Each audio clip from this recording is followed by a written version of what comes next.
Imagine yourself on the captain's bridge. Your palms are sweating. Beneath your feet, 70,000 tons of the finest Krupp steel vibrate with the low guttural hum of the engine rooms. You feel this immense power throughout your body. Around you is the crew, 3,332 men. Their faces are like masks. They are ready to die silently at your command, and you know it. You command the battleship Yamato, the most powerful and deadly ship ever created by humankind, and now you receive an order to lead this floating fortress into its final decisive battle. But there's a detail recorded in the fuel logs with cold accounting precision. The gigantic fuel tanks hold exactly enough oil for a one-way trip. There is simply no fuel for the journey home. This is a ticket to oblivion. At that very moment, while the Yamato was conserving every drop of precious, nearly depleted fuel, its enemy's fleet was doing what Japanese admirals considered a logistical fantasy, pure magic. American aircraft carriers and battleships were refueling right in the middle of the raging Pacific Ocean, at full speed, without shutting down their turbines. Just think about it. Flexible, multi-inch hoses, stretched like steel arteries between ships, pumped hundreds of tons of naval fuel oil per hour. This transformed the entire fleet into a single insatiable steel organism that didn't need to return to a nest. Its nest was the entire global ocean. One fleet was chained to its bases by a deadly lack of resources, like a dog on a leash. The other made the ocean its base. It was free. This isn't just a story about a ship's last battle. It's not about heroism. This is a story about the clash of two universes, a world of samurai honor, where death in battle is the highest virtue, and a world of ruthless industrial logistics, where battle is merely an item in a production plan. Is the collision of a master-forged katana taking a year to make against a Ford assembly line churning out 1,000 rifles a day. By the end of our story, you will understand the sinking of the Yamato was not a tragic accident. It was a verdict on an entire military philosophy that bet on one perfect crushing blow against a system designed for endless grinding work. And this verdict was delivered long before the first shot was fired. To understand what the Yamato was, you need to understand the dream that gave it birth. In the early 20th century, the entire Japanese fleet lived by one idea, almost a religion. It was called Kantai Kessen, the doctrine of decisive battle. All strategy, all naval thought of the empire, boiled down to one single, almost mystical event, the decisive battle. In it, the Japanese fleet, consciously inferior in numbers, was to destroy the American fleet with one crushing, surgically precise blow, and the Yamato was the culmination of this dream. It was not built for patrols, not for escort, it was built for one day, for one strike. Why giant battleships? Consider this. Japan is an island nation. It has extremely limited resources and industry. It physically could not afford an arms race with an industrial colossus like the United States. Therefore, Japanese strategists reasoned asymmetrically. We cannot build more ships, so we will build invincible ships. Each of our battleships must be vastly superior to any American one. Its 9 460mm main guns, the largest ever mounted on a ship, could hurl 1.5-ton shells. They were capable of penetrating the armour of any ship in the world from a distance where the Yamato itself remained invulnerable. This was a desperate gamble on quality over quantity, the perfect weapon for the perfect battle. But there was a crucial nuance. This perfect strategy was dead. It died 3 years before the Yamato's last voyage, deafened by the roar of aircraft engines. In June 1942, at the Battle of Midway Atoll, 4 of Japan's best aircraft carriers were sunk by American carrier-based bombers. And this is where you must grasp the key point. Admiral Yamamoto's battleships, including the Yamato itself, were hundreds of miles behind. They didn't even get to see the enemy ships. The Battle of Midway proved the master of the ocean was not he who had the thickest armour and largest calibre, but he who had the longer reach, a hand capable of reaching the enemy hundreds of miles away and striking from the sky. From that moment on, the Yamato became the most powerful ghost of the ocean. Imagine it, a weapon of incredible power, like a perfectly forged sword in the era of machine guns. There were simply no worthy targets left for it. It became a floating monument to a bygone era, its gunnery control centre remaining silent in deafening stillness. Meanwhile, its adversary was not just building ships, it was building an entirely different war machine, where every screw was part of a soulless yet incredibly efficient assembly line. The American task. Force in the Pacific was this assembly line. Imagine this roving city of steel humming with thousands of engines and smelling of aviation fuel. A self-sufficient system capable of operating for months thousands of miles from its nearest base. While Japanese destroyers made desperate Tokyo Express runs, pushing their limits to deliver supplies to islands and immediately retreating, the American fleet was in no hurry. It brought its base with it, deploying it right in enemy waters. The secret to this autonomy was called underway replenishment, and you must visualize this scene, perfected to automation, a massive aircraft carrier and a fast supply tanker steaming on parallel courses without slowing down amidst the ocean swells. Between them, steel cables stretched tautly, along which pallets of ammunition, provisions, and spare parts slid like on a zipline. Simultaneously, a flexible hose was extended, and hundreds of tons of fuel per hour surged into the carrier's tanks, like through arteries. A process that took days for the Japanese in port was completed here in a few hours, without interrupting combat operations. And understand the main point, this wasn't just logistics, it was a weapon. Perhaps America's most important weapon in that war, conceptually more terrifying than even the atomic bomb. A bomb ends a war, but this system allowed it to be waged indefinitely. The ability to continuously exert pressure, strike after strike, giving the enemy no respite, was the main caliber against which Japan had no answer. Japanese ships, including the Yamato's mighty sister ship, the battleship Musashi, idled at the docks for months. They rusted while waiting for fuel while the American fleet methodically ground down their defences. The war was lost not at sea but on the engineers' drawing boards and in the quartermaster's reports. It was from this total systemic defeat, from this realisation of a complete logistical dead end, that the most desperate, most senseless, and most tragic order in the history of the Imperial Japanese Navy would be born. Spring of 1945. Put yourself in his place, Yipun. You are Vice Admiral Seiichi Ito, commander of the Second Fleet. Before you on the table lies the dry text of an order, Operation 10 Go. Heaven 1, your flagship, the battleship Yamato, is ordered to sail to Okinawa. You are not a fanatic, you are a pragmatic, experienced sailor, and you see everything. This is not a military operation, it is ritual suicide. Your voice, usually calm, turns to metal as you argue with staff officers. You tell them that this is a senseless waste of the last combat-ready formation and thousands of lives. But in the end, you utter a phrase that has become legendary for, I think they are just giving us a good reason to die. And you accept command. Because duty, Gi, was an absolute for an officer of the Imperial Navy. It superseded all logic and all hope. And here you must understand the plan itself. The Yamato, escorted by a light cruiser and 8 destroyers, was to break through to the American invasion fleet. A crucial detail, it had no air cover, not a single fighter. The sky above it was to be absolutely empty, open to hundreds of American planes. The plan dictated that the ship should fight its way through all defences, beach itself on Okinawa, and become an unsinkable artillery battery. It was to fire its giant guns until the last shell, and the surviving crew, those who made it through that hell, were to go ashore and fight with rifles and grenades like ordinary Marines to the last man. But even this insane plan was merely a smokescreen. The High Command in Tokyo did not believe that the Yamato would reach Okinawa. This order pursued a different, metaphysical goal. It transformed the pride of the nation, the Empire's most perfect weapon, into what is called gyokusai in Japanese culture, shattered jade, an honourable destruction. The Yamato was to perish beautifully. Its demise was to serve as an example to the entire Japanese nation of how to fight and die for the emperor. This was no longer a military operation. It was a state-sponsored theatre of death, staged in Tokyo. The ship ceased to be a weapon. It became a message, written in steel and blood.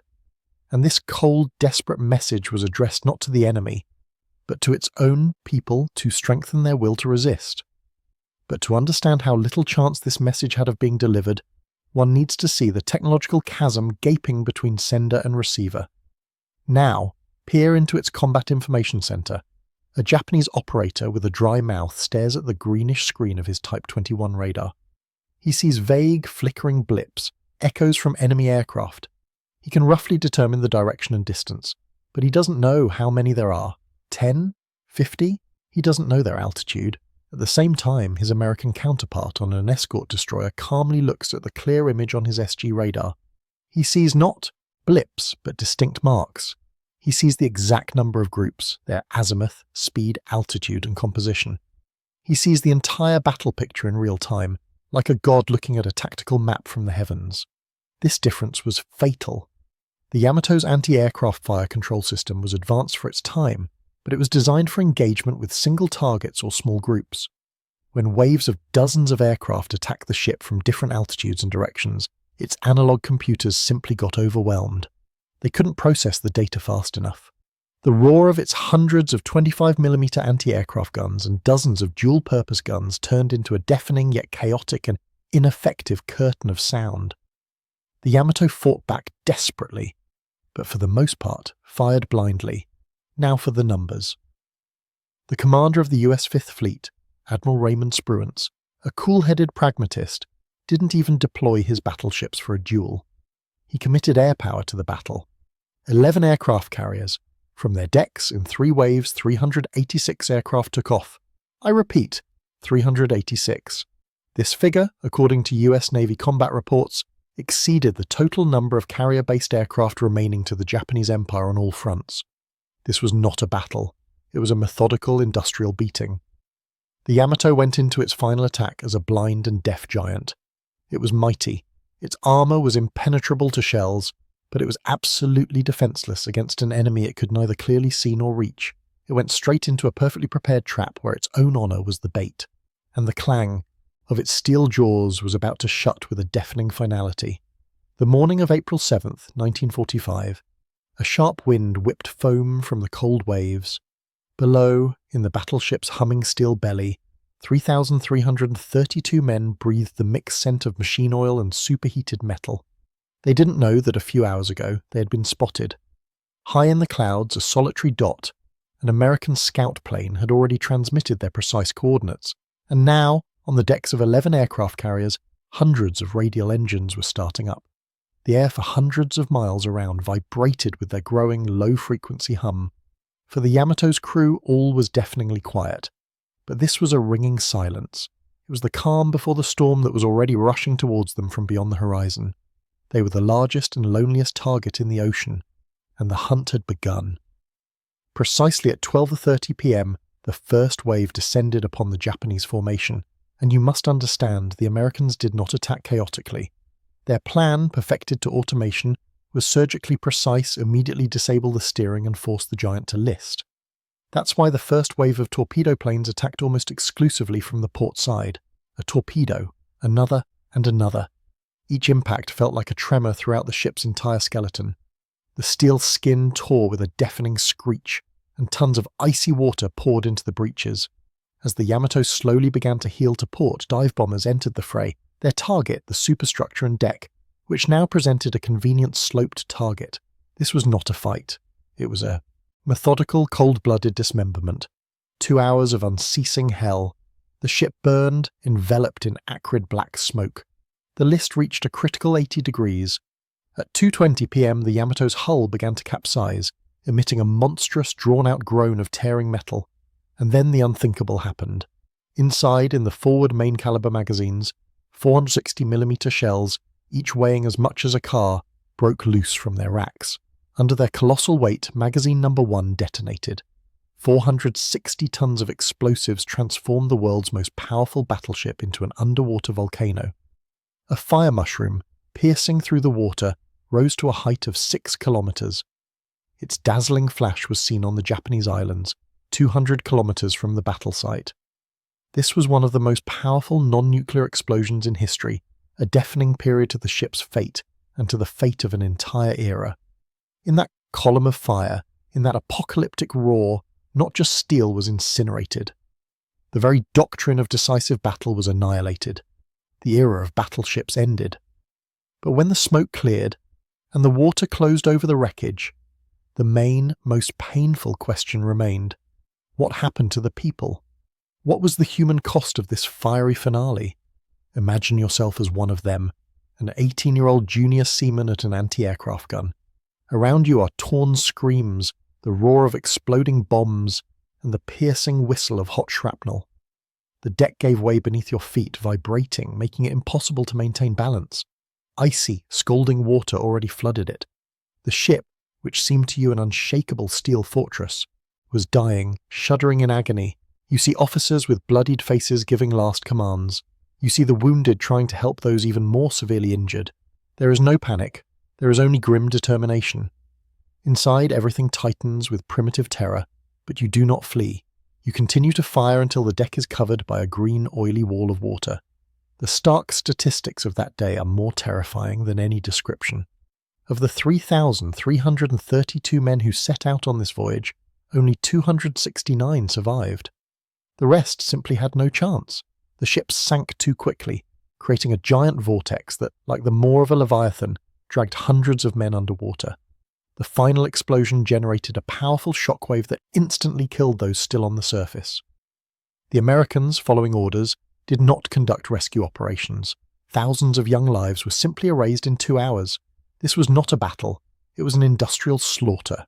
In this chaos, amidst the roar of water and cries, when the order was given to abandon ship, the Yamato's last captain, Kosaku Aruga, made a different decision. He did not merely remain on the bridge. He ordered a young sailor to tie him to the helm. Understand, he didn't just go down with the ship. He physically bound his fate to that of the ship. This was not a gesture of despair. It was a ritual, an embodiment of the ancient principle of junshi, following one's lord in death. The final act of the samurai code, performed with cold composure. The captain became one with his ship, forever remaining on its bridge, descending into the abyss. The ship perished. The crew perished. But on April 1745, something else was born from the fire, water, and human tragedy. A symbol was born, a phantom, a spectral copy of the sunken giant which would haunt Japan's national memory for decades. How exactly does a country that suffered a crushing defeat preserve the memory of this weapon of total failure that became a symbol of tragic pride? And why is this ship still so important to it? 40 years passed. Imagine this scene, at a depth of 345 meters, in eternal darkness and cold under the 35 atmospheres of pressure, lay the wreckage of the Yamato. And then, in 1985, a research expedition transmitted the first ghostly green footage to the surface. It stirred all of Japan. Millions of people froze before their screens. Here was the twisted main gun turret. Here was the hull broken in two. Here was the crumpled imperial emblem, the golden chrysanthemum on the bow. This was more than just a discovery. It was like finding the sacred grave of a missing ancestor. A ghost from the past had returned, and the country once again faced its greatest tragedy and its greatest pride. Why did the Yamato become such a powerful symbol? Because in it, two extremes of the national spirit converged. On one hand, it is the embodiment of incredible technological genius, ambition, and a striving for greatness, the biggest, the most powerful, the most perfect. On the other hand, it is a symbol of the crushing collapse of these ambitions, a symbol of the tragic blindness of command and the senseless sacrifice of an entire generation. The Yamato is simultaneously a cenotaph to imperial might and a monument to its complete, unconditional defeat. It became a point of national catharsis, allowing the unbearable trauma of war to be processed. And here you must understand the cruelest irony in this story, confirmed by all archives: the battleship Yamato, the pinnacle of shipbuilding created for one purpose, to destroy enemy battleships in a decisive battle that never happened, never sank a single enemy battleship in its entire career. Not one. The ship that was supposed to be the absolute weapon against the enemy fleet turned out to be a weapon directed against itself. It was an act of strategic autoimmune failure. A system created to protect the nation destroyed its best resources and thousands of its sons in a final senseless act. The story of the Yamato is not merely a tale of a ship. It is an eternal reminder of the sin of hubris, that dangerous overconfidence that blinds great nations. It's about how easily one can confuse honor with stubbornness, and bravery with senseless self-sacrifice. And this spiral of arrogance and self-destruction leads us to the final main question of this entire tragedy. Let's put it all together. The tragedy of the Yamato was programmed long before its last voyage. It began with the outdated doctrine of decisive battle, which forced Japan to build giant battleships in an era when aircraft carriers were already determining the outcome of war. It continued with a fatal technological gap. While primitive Japanese radars were blind, American systems saw them on screens hundreds of miles away. And it reached its apex in logistics. The American fleet, thanks to underway replenishment, could operate in the ocean, indefinitely refueling right in battle. The Japanese fleet could not even provide its flagship with fuel for the return journey. The sinking of the Yamato was not an accident. It was a consequence. A mathematically precise, systemic, logical, and therefore absolutely inevitable outcome. And yet, at the centre of this ruthless war machine stand people, Vice Admiral Seiichi Ito, who considered the operation senseless but led the squadron to its death because such was Giri, his duty, Captain Kosaku Aruga, who tied himself to the helm, and 3,000 sailors who knew they were going on a one-way trip. They fought not for victory, which could not be had. They fought and died for the idea of honour. Their self-sacrifice was absolutely meaningless from a military point of view. But in this meaninglessness lies its own tragic, frightening beauty, the beauty of absolute loyalty, terrifying in its complete disregard for life. This was the last great samurai gesture in a world where the outcome of battle is no longer decided by spirit, but by machine. That is why the story of the Yamato transcends World War II. It is a clash of two universes, the world of Bushido, where purity of intention matters, and the world of Clausewitz, where only the result matters. What ultimately proves stronger? Human courage, loyalty to duty, and readiness to die for one's ideals? Or cold technological calculation, industrial might, and the ruthless logic of efficiency? The tragedy of the Yamato is a story of what happens when a samurai's katana meets the Ford factory assembly line. On April 7th, 1945, the answer was deafening and cruel. But the question of the value of the human spirit in the face of a soulless system remains open, echoing within each of us. So what truly sank the Yamato? American torpedoes? An outdated doctrine? Or the order of its own command, which turned the battleship into a sacrificial altar? Write your opinion in the comments.